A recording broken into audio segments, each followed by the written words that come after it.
Maka di sisi kita, minta tolong dengan makhluk apa pun, hidup atau mati, ya, hukumnya adalah haram dan syirik sekiranya dengan i'tiqad makhluk itulah yang memberi. Tapi kalau dengan i'tiqad makhluk ini sebenarnya tidak boleh buat apa-apa, saya minta tolong ini hanya sebab musabab sahaja, maka itu dibolehkan. Fala tad'u ma'allahi ahada. Jangan kamu seru bersama Allah apapun. Perlih adalah benteng ahli sunnah wal jamaah. Di sini benteng ahli sunnah wal jamaah. Ahli sunnah seperti mana yang diamalkan oleh Nabi dan para sahabat radhiyallahu anhu, seperti mana yang diamalkan oleh imam-imam yang 4 dan para mujtahidin yang lain.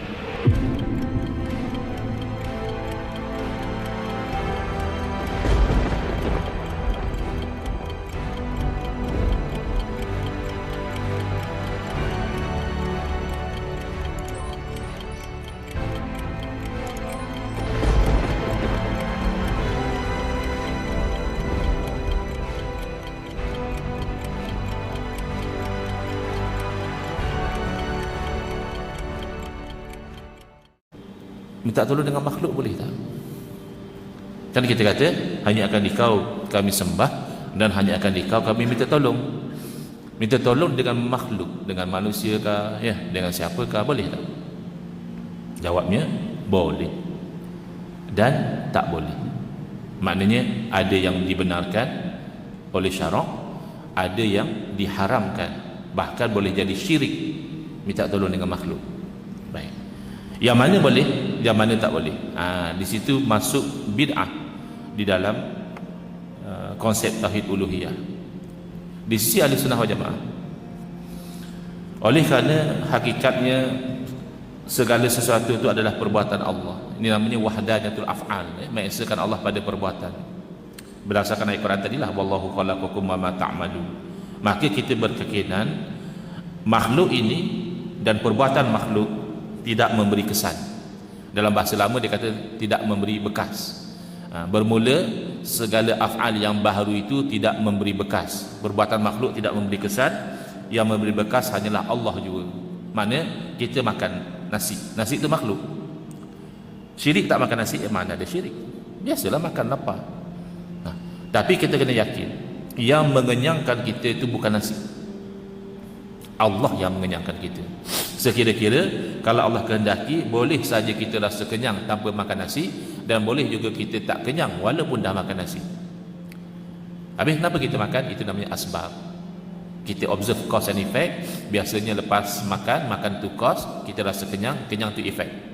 So boleh kita itu bertransaksi dengan asbab, tak ada masalah.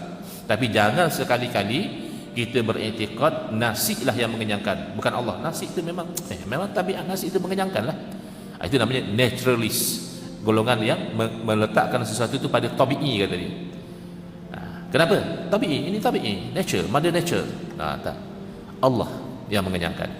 Bila makan ubat, ya, sembuh. Yang menyembuhkan ubat atau Allah? Allah. Habis ubat, usul ikhtiar, sebab musabab. Bila bersentuh dengan api, hangus. Yang menjadikan hangus itu Allah atau api? Ya Allah. Habis apa cerita sentuh dengan api hangus, sentuh dengan api hangus? Itu namanya asbab, kebiasaan. Hukum adah. Hukum adah kita kata kalau bersentuh api hangus. Adah ni mana kebiasaan. Tapi boleh jadi tidak hangus. Kerana ada sesuatu yang menghalang. Kerana mukjizat berlaku pada Nabi Ibrahim AS. Kerana karamah berlaku pada Abu Muslim Al-Khawlani. Tapi kebiasaannya kena api hangus. Yang menghanguskan bukan api, ya Allah. Kalau api sentiasa hangus, Nabi Ibrahim pun hangus, Abu Muslim Al-Khawlani juga hangus, tapi Allah tidak izinkan. Berarti Allah yang menentukan hangus atau tidak hangus. Ini nama taksir.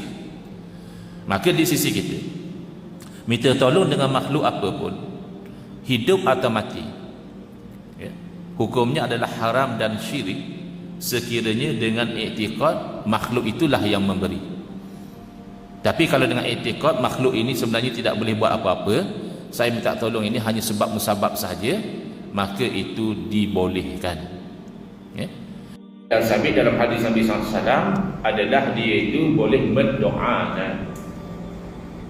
Jadi bila kita minta tolong kepada orang yang telah meninggal dunia, yang kita harapkan adalah doanya. Moga-moga dia berdoa di alam roh, dia orang soleh, dia orang wali dan sebagainya, maka Allah perkenankan doa dia, dapat dah hajat dia. Timbul masalah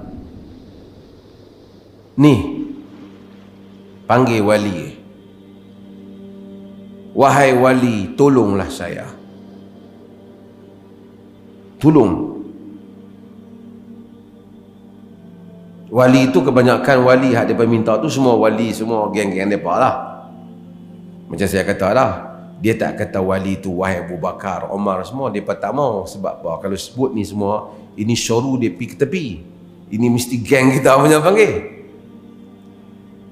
Saya kata pasal apa boleh panggil? Sebab wali ni, dia kata kita bukan i'tiqad wali tu tolong.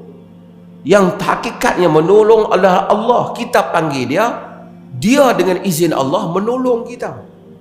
Wali ni dan mereka ni boleh keluar daripada kubur main tolong.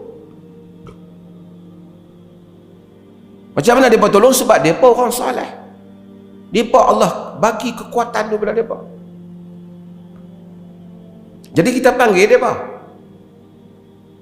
Bahkan Syekh Nazim tu kata, sekiranya satu orang tu doa terus, panggil terus Allah, itu tak boleh. Kita tanya dia apa maksud tak boleh, tanya pengikut dia.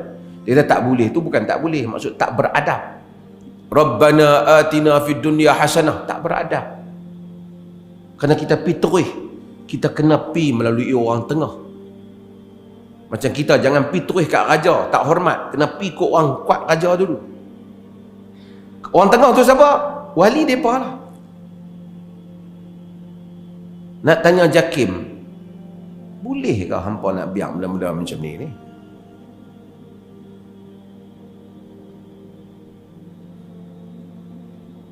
Kemana pikiran kita jika kita izinkan hal-hal macam ni? Artinya, dia kata bukan kami kata salah, habis tidak beradab. Kalau Rabbana atina fid dunya hasanah, direct kurang adab.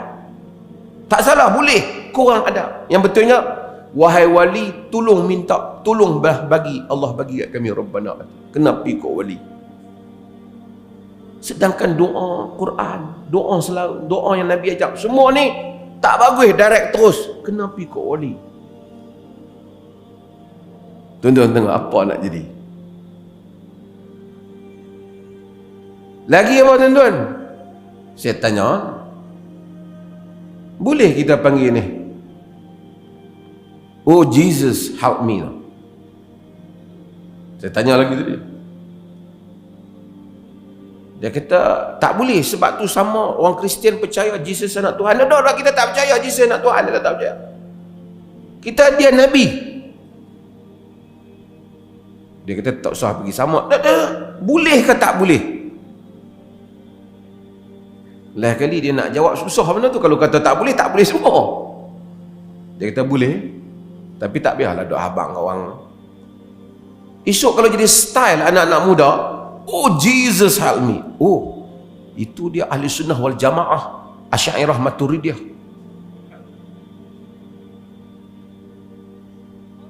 Dia memanggil Nabi, dia bukan i'tiqad anak Allah. Boleh macam tu?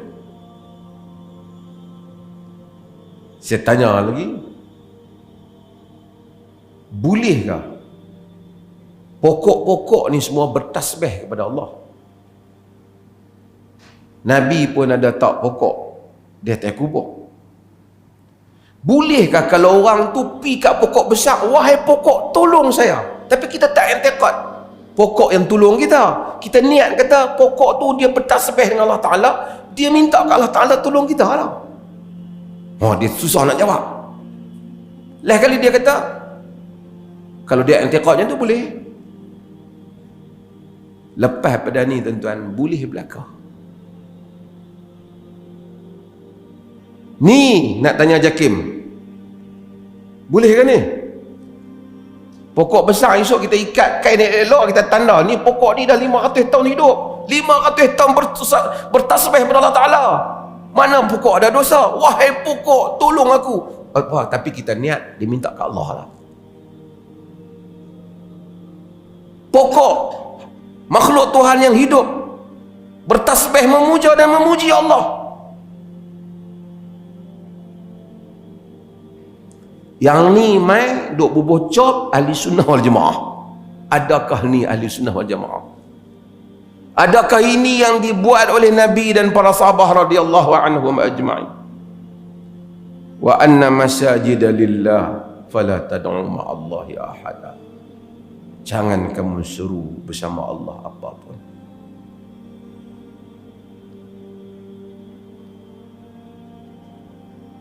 Kalau orang kata tak boleh, hang Wahabi.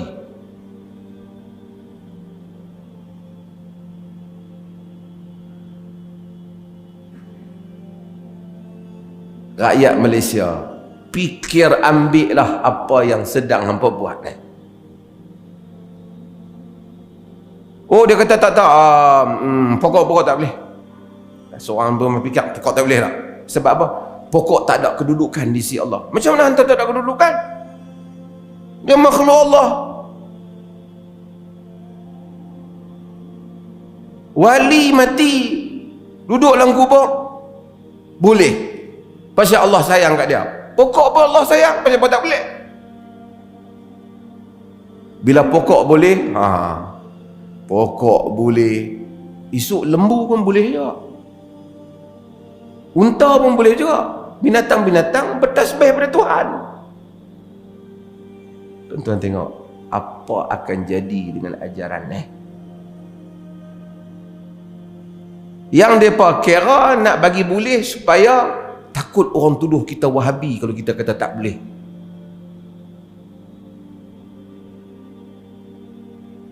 Perlih adalah benteng ahli sunnah wal jamaah. Di sini benteng ahli sunnah wal jamaah. Ahli sunnah seperti mana yang diamalkan oleh Nabi dan para sahabat radhiyallahu anhu, seperti mana yang diamalkan oleh imam-imam yang 4 dan para mujtahidin yang lain. Dia kata masa hidup kita minta tolong boleh, minta tolong doktor boleh, kenapa bila mati tak boleh minta tolong? Makhluk juga. Masa hidup kita minta tolong dia dengan kudrat dan kadar yang Allah jadikan sebab musabab dia boleh tolong. Bila dia mati, sebab musabab itu dah tak ada. Ini sebuah saya buat contoh. Kita pergi kat doktor, saya kata, doktor, kita sakit pergi kat doktor. Doktor pun check kita apa semua, bagi ubat demam, balik sembuh. Mai sebulan sakit lagi, pergi cari doktor. Tengok klinik tutup. Saya klinik tutup. Hari ni Isnin. Hang ni tak tahu. Doktor kita ni mati dah. Inna lillahi wa inna ilaihi raji'un. Mati bila? Baru 2 minggu lepas. Oh, aku tak tahu. Di mana kubur dia? Kubur dia kat tu dekat. Han tunjuk sangat. Nak apa? Aku demam pula. Phone pergi, Assalamualaikum doktor. Ubat hari tu habis dah. Macam doktor bagi you. Ni demam pula. Tolong bagi sembuh sikit. Kawan ni kata apa? Hampir minta kat orang mayat ni. Masa dia duduk sihat dulu aku minta boleh. Takkan lepas mati tak boleh. Boleh ada mangkuk kata gitu.